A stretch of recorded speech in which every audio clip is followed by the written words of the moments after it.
Hi, my name is Mrs. Dupont, and I'm really excited to be teaching you guys art today. I hope you love it as much as I do. It's always been my favorite part of the day. If you were to peek into art class at any given time, you might see something like this. These photos and videos were taken before the pandemic, as you can see, but a lot of the things that are great about art remain the same. Students tell me that they love the atmosphere of art, the ability to collaborate and learn from each other and talk with their friends, the ability to listen to the art radio and just have a lot of fun being creative, and especially that students express themselves. I'm not telling you what to create, I'm telling you how to create your ideas, how to think and become an artist. I like how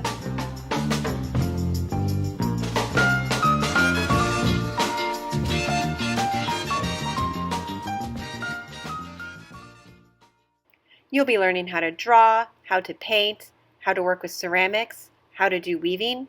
In 8th grade, you'll be doing paper mache and learning how to draw the portrait. When a project is finished, you'll turn it in using Artsonia, which I'll explain all about later, and we'll be using Schoology to communicate about daily class assignments and due dates. I'm often asked how projects are graded. Every project comes with a rubric like this one. There's 3 parts to each project: your process, your learning goals, and your reflection statement. So it's not all about making it look good or having talent, certainly not about talent. It's about doing good planning and preparing, reflecting, and specific learning goals that are fairly objective. Growth mindset is really important to keep in mind. Grades are feedback, not final. At any point you decide that you want to go and improve on a project after it's been graded, go for it. When you come to art class, be ready. Always bring a pencil. And don't forget, always bring your iPad. If you want to, you can use a sketchbook to collect all your plans and sketches, however size you want. Doesn't matter to me though, if you prefer to just use the loose leaf paper that's available in the art room. I've got plenty of that, and you can just store it in the folder with your binder, however it is you choose to organize. You might also want to have an apron. Sometimes we get messy in the art room and it's nice to protect your clothes. Art room rules are almost universal in every classroom. The only difference is that you will be making messes you have to clean up, and you're working with special tools you have to take care of. So being responsible has a special look. Respect your teachers, listen and stay on task, and respect others as well as each other's artwork. I also have this rule about earbuds. One day when you're an adult, you're going to be alone in your room, in your art studio, lonely and drawing and sketching all by yourself, listening to your earbuds all day long.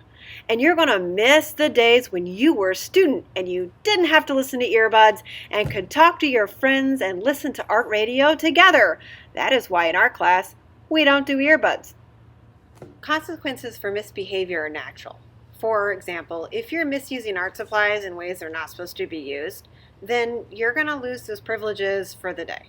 Most of the time, if you're off topic or off track, we'll talk about it, but there's a couple things which you don't get warnings for. Randomly destroying things, just for no reason, causing destruction, and treating your iPad like a soccer ball.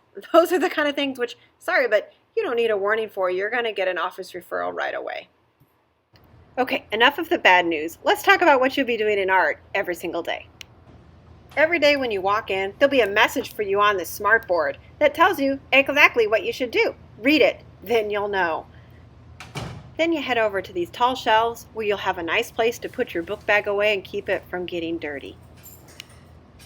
I would just not recommend putting the book bag on the top shelf because sometimes things have fallen down and that can be an injury. You can also keep your book bag with you and store it underneath the desk. And as long as we're not doing any painting or anything that might spill on it, it should be fine, especially if we're just drawing. Just don't put it on the floor where it could be a tripping hazard. The room is set up in 2 sides, the gallery side where we learn and discuss, and the studio side where we create. You'll be starting and ending your day on the gallery side and doing all your art making on the studio side. You'll know when it's time to clean up because a countdown timer will begin on the smart board. You have to take care of your own mess as well as the art job you signed up for. I'll tell you more about art jobs in a little bit, but the important thing is you only have to do it until the timer goes off, and you get to pick, and it's probably something simple like sweeping the floor. Last thing, we're all going to wash our hands, and I'm going to encourage you to wash your hands even if they're clean because of the pandemic. But you have to wait your turn. When I call your table, then you can go wash your hands. The reason it's important to take turns washing our hands is because a lot of us have that need, and we don't want to create a crowd at the sink. That's all for this introduction video. I hope you enjoyed, and I can't wait to get started creating with you.